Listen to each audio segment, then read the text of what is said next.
6 weather forecast. All right, fantastic story there, and I have my green ribbon here. You probably can't see it a whole lot because I have a green wall behind me, but it is on there. So, all right, nonetheless, as we take a look at downtown Corpus Christi this morning, we are seeing plenty of humidity out there and also a good breeze out there too, southerly around 15 miles an hour. These have been continuing to gust anywhere between 20 to 25 miles per hour, and that's keeping temperatures up just a little bit compared to previous mornings, but also the thick cloud coverage is with us as well as temperatures are holding on to the 70s area wide.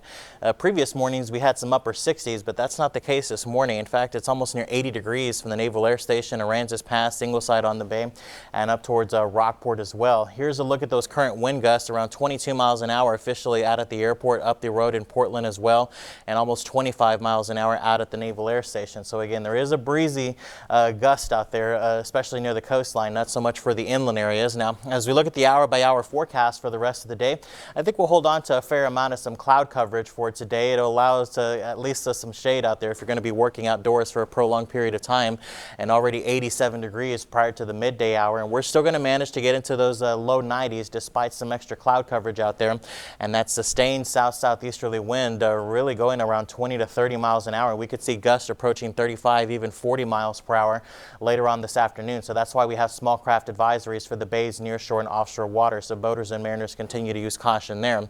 Inland communities will still be pushing into those triple digits from George West, Orange Grove down towards the Alice, Fremont, and Falfurrias area, and going about 87 in Aransas Pass, 86 in Port Aransas, and still pretty close to 90 degrees from the Naval Air Station and up towards Rockport as well.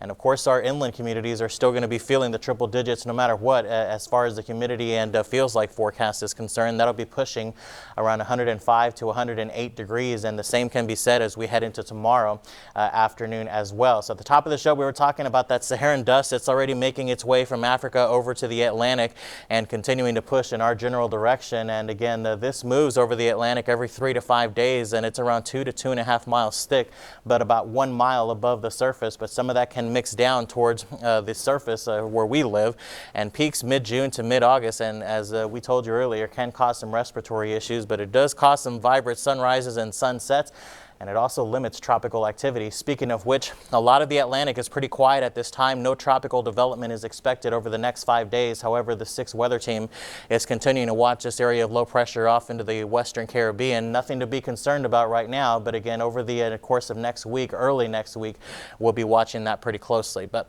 right now we have some of the morning clouds, deepening low pressure up to the north. That's where we find a lot of the rainfall and cooler temperatures as well, but the high pressure dome will continue to move to the south of us.